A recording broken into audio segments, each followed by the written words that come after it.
Hello and welcome to another one of our interview series. I'm so pleased to have with us today Brian Galbraith, who is a collaborative divorce lawyer based in Barrie, Ontario, and is a good friend of mine. Welcome, Brian. Thank you for having me. I'm looking forward to this. Me too. Brian is a leader within the collaborative divorce movement, which is a negotiation process which brings families together to bridge gaps rather than to widen them as part of the negotiation into your divorce settlement. As part of that movement, Brian has learned a thing or two about communication and how to change patterns to be more effective in the communication realm. So in today's segment, our theme is about former spouses reacting to those buttons being pushed. We all have them, and we know that former spouses seem to be so great at knowing exactly how to push us in those ways. We'll be looking today about why this happens, and how we can avoid it. So let's get going. So Brian, first question, our viewers know, of course, what that means, pushing buttons. That doesn't need much explaining. Can you touch a little bit on why that happens? Well, it goes back to how the brain functions. And inside our brain is a small part of our brain. Like, let's say this is your brain. Right in the center here is the amygdala. And that is the center part where it's all about protecting yourself. It's all about protecting yourself from threats. That part of the brain, when the amygdala is triggered, this part of the brain is called the prefrontal cortex, and that's where you do the executive thinking. That's where you make choices. You can talk about, think about other people's point of view, consider what's right and wrong, consider other people's feelings, and so on. You can negotiate. This is your best self, when you're in your best self, making good, fair decisions. The amygdala is this part of the center of the brain that's there to protect you from threats. They call it the primitive brain. And when it's triggered, when you feel threatened, it actually sends hormones to turn off the prefrontal cortex. You're not able to think logically, reasonably, rationally. And you're there just to protect yourself. And so that's what happens is when we get our buttons pushed, what's happening, it's the amygdala that's being triggered. And it's because we're feeling a threat about something very personal to ourselves. And so then you all you can do is either fight, go into flight, run away, or play dead. That's what your brain is programmed to do. And I know when that happens. I can feel it when I get triggered. It's down my back. It's down my back. I just feel that down my back, and I know, oh, I've been triggered. And for me, my normal reaction, I guess, because I'm a lawyer, is to go into fight mode, and that's not very helpful, right? It's especially not helpful when I've gone through my own divorce many years ago, and it used to be challenging. If she said something that triggered me, unintentionally or not, I would have a hard time communicating rationally. I'd have a hard time being the best I could be. And so you asked, what can we do about that? Well, I'll tell you that if you know anybody who's been triggered or you've been triggered yourself, the key is to try to figure out what is the threat. Why am I feeling threatened? And if you can understand that threat, then it will start to diminish. The amygdala will settle down. You'll start to get that rest of your whole brain functioning again, and you'll be able to communicate. So it's like, I've been triggered. What is the threat I'm feeling here? And take some deep breaths, take some time. I remember on many occasions, if I get an email or something from someone that triggered me, what I do is I might create a reply and then just press delete, not send. Press delete, and then I would stew on it, and I give my body some time to relax so that my prefrontal cortex could engage again, and I might be able to come up with a rational response. So that might be overnight, right? Overnight, that I just need some time to do that. Another way of thinking about it is that there's a system.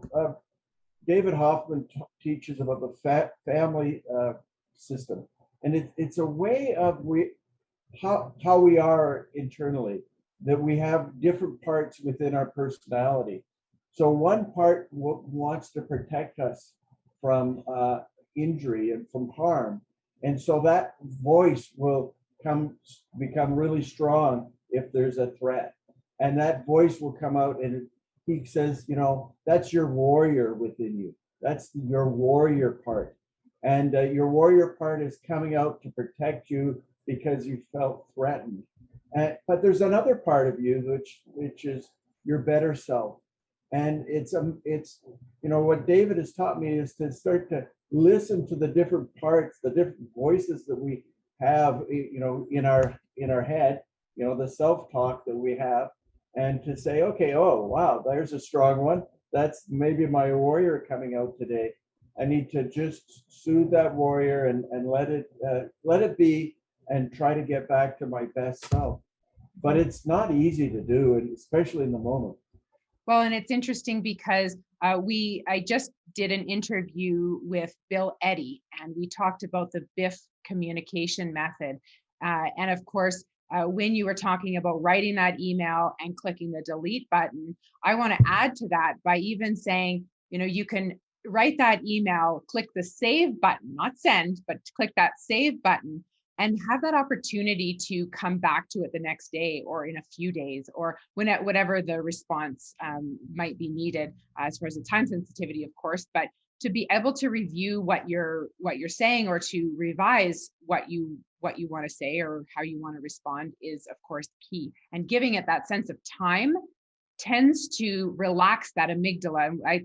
There's a saying out there called the amygdala hijack, and I think that's what you're talking about, is being hijacked by that fight, flight, or freeze reflex. And so you can't really stay, most people can't stay in that amygdala hijack for very long. And so by just giving yourself some time to sleep on it, or that old saying really is true, because it gets you into a different frame of mind, and your prefrontal cortex will be hopefully working again, where you reread that and you think, whoa, I'm glad I did not send that last night. Right. And you mentioned Bill Eddy. I actually have Bill Eddy's article about responding in the BIF format, that it's brief and informative, friendly, but firm. And that's a really good advice. I have it on my website, an article from him on my website about that.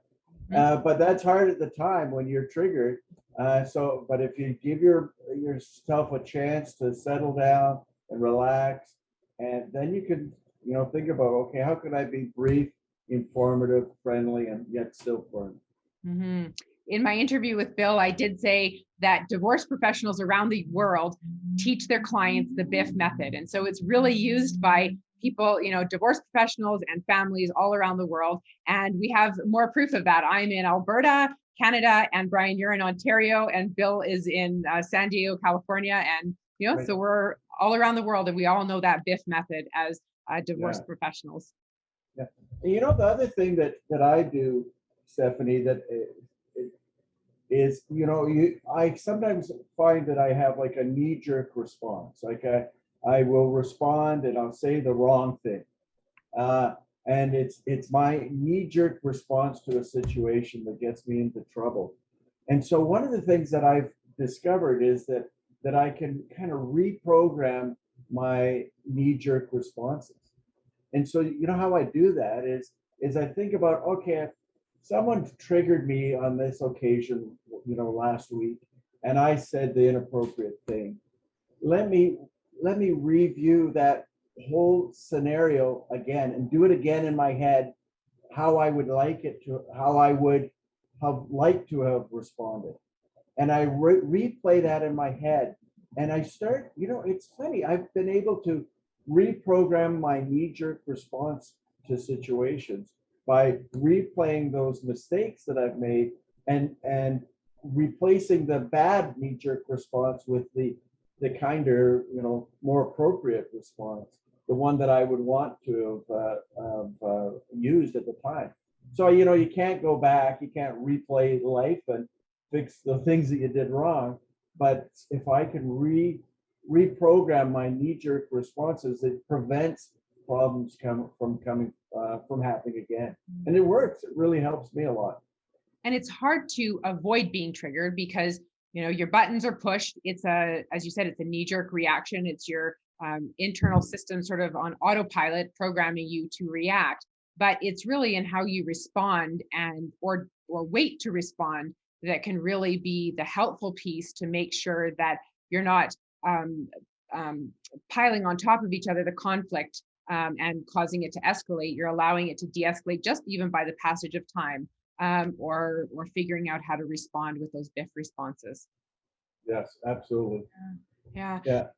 Learning to communicate effectively with former spouse is, of course, very challenging. One thing parents can do is to establish a new, what we would call a business-like relationship with their former spouse.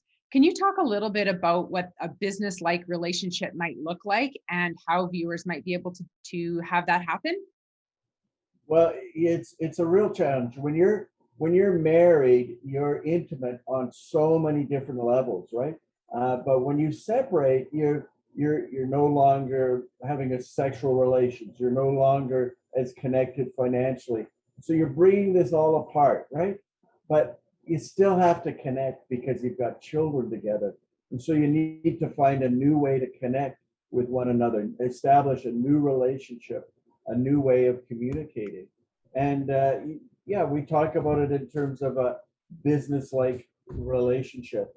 You don't need to share about everything about your day. You don't need to share everything about your life. You need to be focused on the business at hand, which is parenting, and keeping the focus on not the wrongs of the past or the personality quirks of each other, but rather what's important for the children. What do we need to decide? What do we need to do together for the sake of our children? And keep a laser focus on just those issues, and leave all those other issues that you used to share with one another off the table. They're no longer to be shared. And that's really hard. That's, you know, if you're separated and you don't have children together, you can fully separate and go your separate way. But when you have the children, you still have to have that one connection related to parenting with that other person, and sometimes support issues as well. But again, it's all about staying focused to what is necessary for communication, what you need to talk about. You know, the way that that makes a lot of sense, Brian, and the way that I describe it to clients is if you think about an inverted triangle, and there's sort of an inverted triangle, the big triangle, and then there's a line in between that creates another triangle. And so the top of the triangle is husband and wife, and there's a line there. And then there's the middle line, which is the mother father, and then at the bottom is the kids. And so what we're trying to do is on the top line, the top of the big triangle, is to dissociate you as spouses, as husband and wife. But yet the middle line is as mom and dad. And we're trying to maintain that relationship because it's that bottom, the kids, mother and father, smaller triangle that is going to remain. But it's that spousal relationship that is going to be broken down. And so it can really be hard to focus, of course, on the kids only and to disassociate yourselves as husband and wife, because as you were talking about, Brian, you're very intertwined, and to unintertwine yourself takes some practice, but that's where creating those boundaries can help and say, oh, that's the top line. That issue is not something we talk about, you know, personality quirks or who's dating who or whatever. Now, who's dating who as it relates to introducing children to the new relationship is a parenting issue. So dating kind of has, you know, takes on both of those lines, the top line as husband and wife, and we don't talk about new spouses in that way, as far as your thoughts on or jealousy or whatever it is on their getting into a new relationship, but you're introducing them to the kids. Okay, now we got to talk about it. So that may be an extension of that business-like relationship. Yeah. And, you know, the other thing that I think is hard for parents to come to grips with is that what you can control.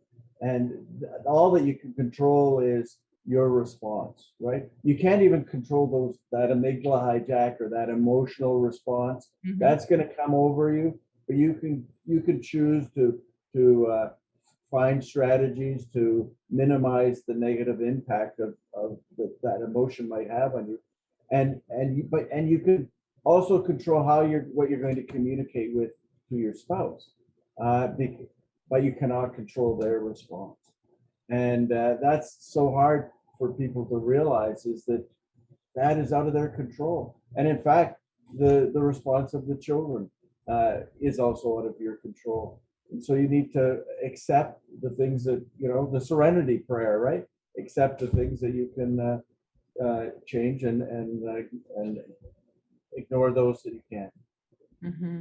Mm-hmm. So my favorite part of every interview is the top 3 tips.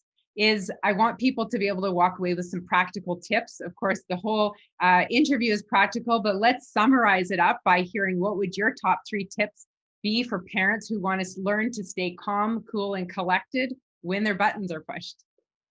Well, I think number one is to give yourself an opportunity to simmer down when you've been triggered, and to back away from an immediate response. Walk away, sleep on it. Don't reply right away.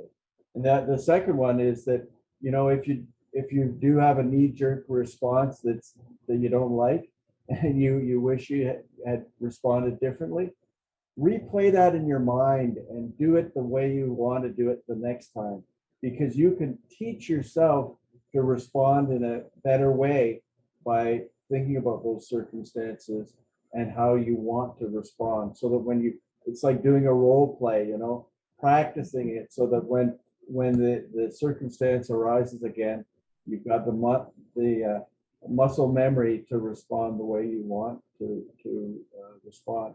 And then the third one is, I would just go back to Bill Eddy's good advice. You need to work to find a way to build like a business relationship, communicating for the sole purpose of parenting.